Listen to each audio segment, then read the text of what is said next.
Wifi ব্যবহারকারী অনেক কাস্টমারই আমাকে জিজ্ঞেস করেন যে ভাইয়া আমার ওয়াইফাইটা ব্যবহার করার জন্য কারেন্ট চলে গেলে কোনো ইউপিএস দিয়ে ব্যবহার করা যাবে কি না, বা কারেন্ট চলে গেলে আমি ইউপিএস দিয়ে ওয়াইফাই চালাতে পারবো কি না। তো তাদের জন্য মূলত এই ভিডিওটি। আপনারা অবশ্যই কারেন্ট চলে গেলে ইউপিএস লাগাইলে আপনারা ওয়াইফাই ব্যবহার করতে পারবেন। তো তার জন্য আপনাদের একটি ইউপিএস নিতে হবে। তো ইউপিএস এর আপনারা অনেক ক্ষেত্রে দাম জিজ্ঞেস করেন যে ভাইয়া কেমন কি না, কীরকম চলবে।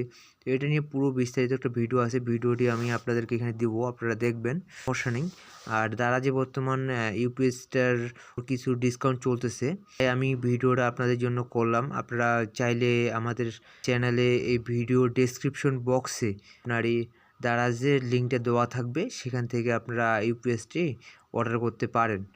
আর অবশ্যই চ্যানেলটি সাবস্ক্রাইব করে সবাই পাশে থাকবেন। ভিউয়ার্স, কেমন আছেন সবাই? স্বাগতম সবাইকে আমার এফএক্স ছবি ইউটিউব চ্যানেল এবং ফেসবুক পেজের পক্ষ থেকে আজকে আবারও একটি নতুন ভিডিও নিয়ে হাজির হলাম আপনাদের সামনে।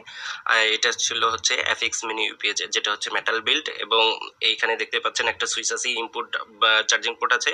এটার সাথে আপনার চার্জার দিয়ে 9 ভোল্ট অথবা 12 ভোল্ট চার্জের সাথে বা চার্জ করতে পারবেন, এবং এটার সাথে এবং 9 ভোল্ট অথবা 5 ভোল্ট একটা পোর্ট দেওয়া থাকবে। আপনারা যদি বলেন যে আপনার 9 ভোল্ট আউটপুট দরকার, সেক্ষেত্রে মানে ডিফল্ট ভোল্টেজ হিসেবে 9 ভোল্টে দেওয়া থাকে। যদি কারো 5 ভোল্ট প্রয়োজন হয়, সেক্ষেত্রে বললে আমরা 5 ভোল্টও দিতে পারবো, কোনো সমস্যা নেই। সে এবং 12 ভোল্ট দুটা পোর্ট থাকবে আছে। এখানে দেখতে পাচ্ছেন, এইখানে হচ্ছে রাউটার অন্য দুটাই চালাতে পারবেন। ম্যাক্সিমাম ক্ষেত্রে রাউটারগুলো 9 ভোল্ট হয়, সেক্ষেত্রে 9 ভোল্ট পোর্টটা ব্যবহার করতে পারেন, এবং একটা বিশেষ করে ম্যাক্সিমাম ক্ষেত্রে আপনার 12 ভোল্ট, সুতরাং একটা 12 ভোল্ট পোর্ট ইউজ করে আপনার রাউটার দুটাই হচ্ছে ব্যাকআপ বা পাওয়ার অফ করতে পারবেন বা ব্যাকআপ দিতে পারবেন। এইটা যদি কানেক্টেড থাকে তাহলে আপনার রাউটার এবং কারেন্ট গেলেও আপনি টের পাবেন না, সুতরাং আপনার স্ট্যান্ড বাই থাকবে, এবং সেই ক্ষেত্রে কারেন্ট গেলেও আপনি ওয়াইফাই ব্রাউজ করতে পারবেন। সেক্ষেত্রে আপনার ওয়াইফাই কানেকশনটা দেখতে হবে অপটিক্যাল ফাইবার কেবল দিয়ে কানেক্টেড করা আছে কিনা। সেক্ষেত্রে যদি থাকে এবং সার্ভারের যদি ব্যাকআপ থাকে, অবশ্যই আপনি ব্যাকআপ পাবেন, কোনো প্রবলেম নেই।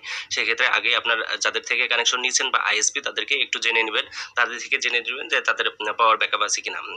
এক্ষেত্রে এখন যেগুলা সাধারণত কানেকশন করা হয়, ম্যাক্সিমাম ক্ষেত্রে দেখা যায় যে সবাই হচ্ছে আইপিএস ব্যাকআপ রাখে বা সার্ভারের ব্যাকআপ রাখে, তাহলে ব্যাকআপ পাইতে আপনার কোনো প্রবলেম হবে না। এখানে আরো একটা কথা বলে রাখি, এখানে আউটপুট ডিটেইল যে বললাম, যেটা হচ্ছে ইনপুটে এখানে যদি চার্জার কানেক্টেড করে রাখেন, এই ধরনের একটা 9 ভোল্ট অথবা 12 ভোল্ট চার্জার দেওয়া হতে পারে।